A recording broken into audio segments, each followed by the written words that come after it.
Charlie was indeed very disgusted with Yamamoto Kazuki, but one of them said one, and the other said two. His impression of Nanako is still very good. Although Nanako has practiced martial arts for many years, he can still see the tenderness in her bones, and she is a rare sensible girl.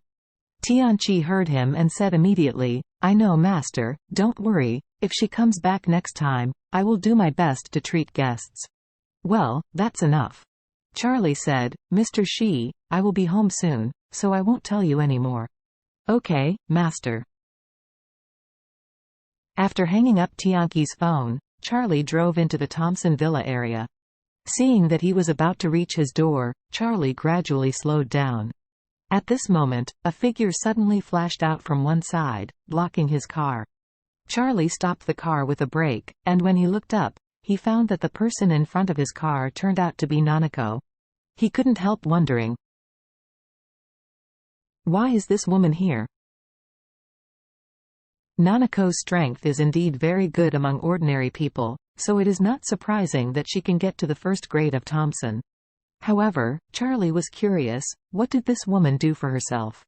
At this time, Nanako stood in front of Charlie's BMW car, did not speak, but bowed deeply to him with a humble face. Charlie helplessly pushed the door and got out of the car. He came to her and asked, "Miss Ito, what are you doing here?" Nanako raised her head, looking at Charlie with a nervous expression.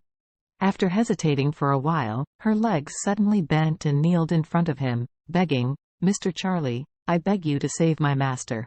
"Save him?" Charlie asked, amused. "He has all his meridians severed. Why do you think I can save him?" Nanako said confidently, "I believe in my own judgment. I believe you will be able to save my master. Of course he is at fault, but there is no such fault that cannot be forgiven." Charlie sneered, "This is not the fault. You have to know that he insulted me today. Why do you think he was not wrong? Just the words of the sick man of East Asia are completely inexcusable slurs." Nanako said with shame, "You are right. I know those words are very inappropriate, but my master himself is an old master in his twilight years. Now because of these words, you will make him useless for the rest of his life. This is really too cruel, right? Moreover, your subordinates engraved those 4 characters on his forehead. He has already endured inhuman torture and insult, so please raise your hand and let him go." Charlie said lightly, "Miss Ito, let me give you a piece of advice." Nanako didn't understand why Charlie wanted to give her a piece of advice, so she hurriedly said, "Mr. Charlie, please tell me, I'll listen." Charlie said, "You should return to Japan and find a good man to marry you. From now on, you will be married to each other. Don't try to practice martial arts anymore. Let alone hope to be able to make a difference in martial arts and get a breakthrough."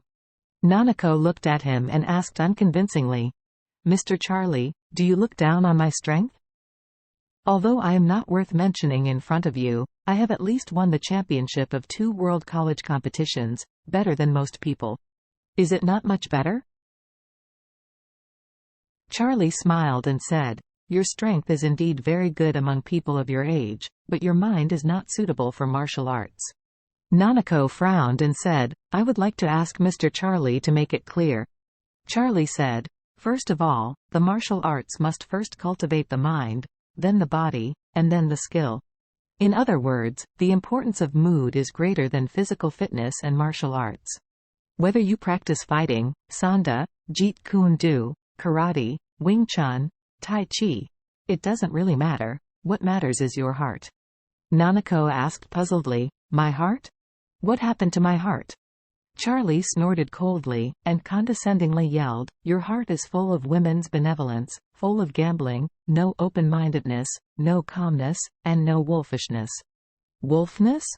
Nanako's expression tightened and exclaimed, "What do you mean? What is wolfness?" Charlie said, "The so-called wolf nature is the tenacity and cruelty. If the wolf's companion is caught by the hunter, the wolf will only try to save it, and will not try to beg the hunter to spare it. If a wolf's companion is injured, it will not lie next to it and whimper, it will show its fangs to help the companion avenge. It will fight once it has been beaten, but if it fails, it will try its best, and it will find a suitable opportunity to fight again. However, a qualified wolf, no matter what, will never beg for mercy in front of the enemy.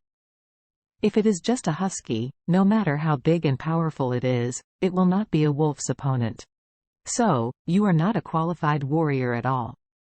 Nanako asked angrily, "Why do you say that I am unqualified?" Charlie said coldly, "I said you were unqualified because you made 3 mistakes. One of the mistakes. You lack the tolerance to bet. Your master bet fair with me. The outcome is your own responsibility. Even your master is willing to gamble and accept the consequences of failure. As his apprentice, you can't accept it. You even come to me and ask if you lose your bet. Do you shame and refuse to admit defeat?" Nanako was flushed with the reprimand, and she didn't know what to do for a while. Charlie continued, "The second mistake. As a martial artist, although your body is strong, your heart is extremely weak. This proves that you are not worthy of being a martial artist from the bottom of your heart. In my eyes, a martial artist is a brave person who dares to fight and break.